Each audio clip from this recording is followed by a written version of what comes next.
আজকে যদি বাংলার জমিনে 18 কোটি যুবক মিলে যদি আমরা আল্লাহু আকবার ধ্বনি দেই, খোদার কসম করে বলি আমাদের খাবার কম থাকতে পারে, আমাদের গায়ে শক্তি কম থাকতে পারে, আমাদের অস্ত্র কম থাকতে পারে, কিন্তু আল্লাহু আকবার ধ্বনির এত পাওয়ার।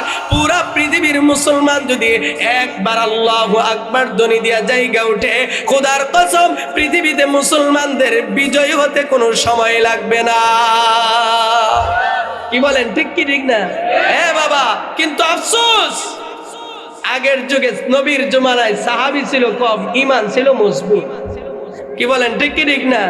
আর এখন মুসলমান বেশি, ঈমান এমন কমছে, মুসলমানের বাচ্চা শাসটলো বৈশাখ হয়। আর ইসলাম এত বাড়াবাড়ির দরকারটা কি? যার যার মতো করে চলুক,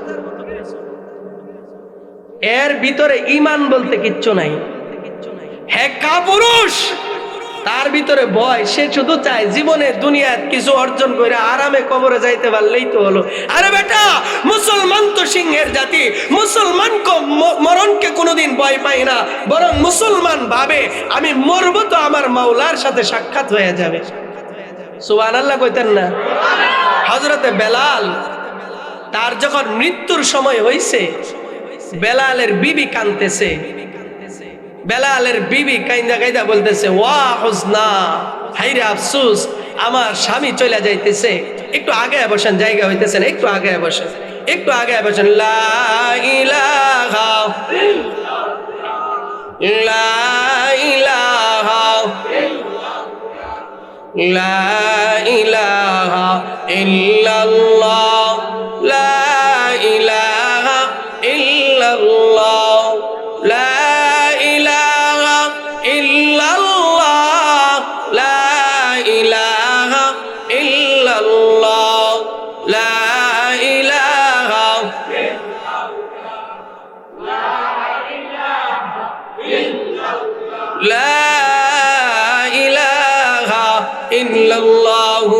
মুহাম্মাদুর রাসূলুল্লাহ। সবাই পড়েন সাল্লাল্লাহু আলাইহি ওয়াসাল্লাম। যে কথাটা বলতেছিলাম, বেলালের মৃত্যুর সময় বিবি পাশে বসে বসে কাঁদতেছে আর বলতেছে, ওয়া হুজনা, হায়রে আফসোস, আমার স্বামী চলে যাইতেছে, টেনশন।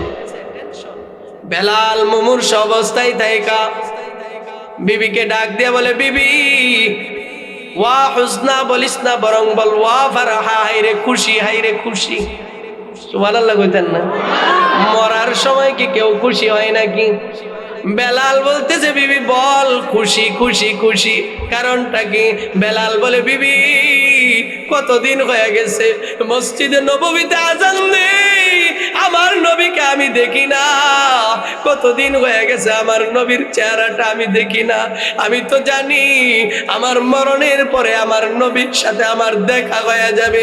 বিবি দুঃখ প্রকাশ করিস না, বরং বল খুশি, আমি অপেক্ষায় আছি।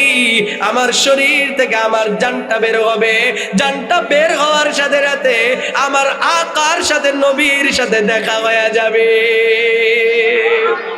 ও যুবক ভাই, এই জন্য মুসলমান কোনোদিন ভয় করে না। মুসলমানে চিন্তা করে মরণটা তো হলো তার আল্লাহর কাছে যাওয়ার রাস্তা, মরণটা তো হলো তার নবীর সাথে সাক্ষাতের রাস্তা।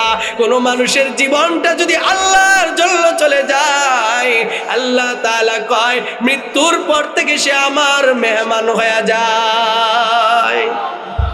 আল্লাহ আমাদেরকে আল্লাহর মেহমান হওয়ার তৌফিক দান করুক, বলি আমিন। যে কথাটা বলতেছিলাম, নবীর সুন্নত, সুন্নতের কারণে আল্লাহ মুসলমানদেরকে জায়গায় জায়গায় বিজয় দান করছে। কি বলেন, ঠিক কি ঠিক না? ঘটনা আরেকটা মনে হয়েছে কমুনি, বদরের যুদ্ধ, নাম শুনছেননি? ইসলামের ইতিহাসে সর্বপ্রথম যুদ্ধ 17 রমজান মাসে যুদ্ধ হয়েছিল। মুসলমানদের সংখ্যা ছিল কতজন বলেন? হ্যাঁ, এগুলি মুসলমান এখন জানে না। 313 জন, কোন কোন বর্ণনায় পাওয়া যায় 314 জন। 313 জন বা 14 জন ছিল মুসলমান, আর কাফের ছিল 950 বা 1000। মুসলমানদের মধ্যে মাত্র 313, এও খাবার নাই, দুর্বল, অসুস্থ, বুড়া, ফুলাবান, এরকম 313। আর কাফের যে আইছে এটা মাশাআল্লাহ সবগুলো অস্ত্রে শস্ত্রে সজ্জিত। শুধু ঘোড়া হয়েছিল 700। ঘোড়া ছিল কয়শ? ঘোড়া ছিল ওই জমানায় যুদ্ধের সবচাইতে বড় হাতিয়ার। 700 ছিল ঘোড়া আর 100 ছিল উট। কয়শ হইল মুখ? বুঝতেছেন না নাকি আমার কথা? 800। আর বাকিগুলো ছিল পদাতিক। নিয়ত করে আইছে আবু জাহেল পুরো আরবে ঘোষণা দিছে মক্কাতে যে মুহাম্মদ মক্কা থেকে আমাদের হাত থেকে বাইচা গেছে, মদিনাতে গিয়ে এমন ভাবে একটা আক্রমণ করবো ইসলাম বলতে মুহাম্মদ বলতে যাতে কোনো নাম গন্ধ দুনিয়াতে না থাকে। নাউজুবিল্লাহ কইতেন না? এই জন্য আবু জাহেল বলছে কোন গোত্রের লোক বাকি থাকা যাবে না, প্রত্যেক গোত্র থেকে লোক যাইতে হবে এই যুদ্ধে। সব গোত্র থেকে লোক নিছে, মিলায় হয়েছে 1000। কয় হাজার? অস্ত্রে শস্ত্রে সজ্জিত না অস্ত্র সারা? অস্ত্র সারা, অস্ত্রে শস্ত্রে সজ্জিত। 700 ঘোড়া, 100 উট, সব মিলা রওনা দিছে মদিনায় আক্রমণ করবে। আল্লাহর নবীর কাছে সংবাদ পৌঁছে আবু জাহাল তার বাহিনী নিয়ে আসতেছে। নবীজি সাহাবীদেরকে নিয়ে পরামর্শে বসছে কি করা যায়। হযরতে মিকদাদ রাদিয়াল্লাহু তাআলা আনহু তিনি বলেন, ইয়া রাসূলুল্লাহ, ভয়ের কোনো কারণ নাই, অস্ত্র শস্ত্র থাকুক আর না থাকুক, আমি মিকদাদ বলতেছি, আমি আপনার সামনে পিছনে ডানে বামে যেদিক থেকে আক্রমণ আসবে ওই দিক থেকেই আপনার জন্য যুদ্ধ করুন। নবীজি এই কথাটা শুনে হাইসা দিয়েছে খুশিতে। আরে দেখছো বলে কি, আল্লাহর নবীর দিলটা খুশি হয়ে গেছে। আল্লাহর নবী বলেন, সাহাবীরা তোমরা প্রস্তুতি নাও। সাহাবীরা যুদ্ধের জন্য প্রস্তুত হয়ে গেলেন। সব মিলায় হয়েছে 313। কয়জন বলেন না? কয়জন? এর মধ্যে ছোট্ট 2 বাচ্চাও ছিল। একটার নাম ছিল মুআজ আর একটার নাম ছিল মুআব্বিজ। বলেন নাম কি ছিল? ছোট্ট 2 বাচ্চা, 2 আপন ভাই।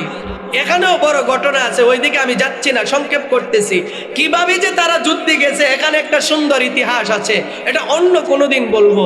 এই 2 ভাইও এই যুদ্ধে ছিল, বুড়া সাহাবীরাও ছিল, 313 জন।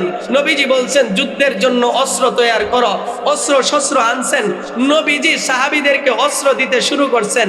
অস্ত্র দিছেন 312 জনকে। কতজনকে? এও অস্ত্র যে বুতা দাও, বুতা দাও চিনেননি?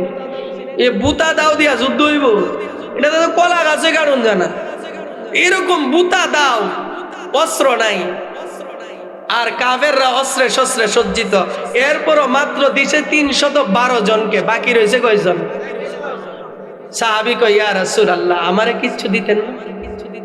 নবীজি কয়, দেওয়ার মতো তো কিচ্ছু নাই। সাহাবী কয়, ইয়া রাসূলুল্লাহ, আপনার বরকতি হাতে একটা খেজুরের ডাল হলেও আমাকে দিয়া দেন, আমি আপনার বরকতি হাতের খেজুরের ডালটা নিয়ে কাফেরদের বিরুদ্ধে চলে যাব। আল্লাহর নবী একটা ডাল দিয়া দিলেন, খেজুরের ডাল নিয়ে যুদ্ধের ময়দানে চলে গেছে। এ বাবা, খেজুরের ডাল দিয়া বাড়ি দিলে মরে যাবে ভাবছেন? আল্লাহু আকবার। সাহাবীরা চলে গেছেন, কাফেররা বদরের প্রান্তরে আসছেন। আপনারা যারা হজ করছেন, যারা বাইতুল্লাহ গেছেন, তারা দেখছেন বদর হলো একটা কূপের নাম। ওই কূপের পাশে একটা বড় পাহাড় আছে। কাফেররা আইসা ওই পাহাড়ে আশ্রয় নিছে। উঁচু জায়গা থেকে আঘাত করলে আঘাতটা জোরালো হয় না আস্তে হয়? উপর থেকে একটা ডিল ফেললে এটা জুড়ে আসে না আস্তে আসে? জুড়ে আসে।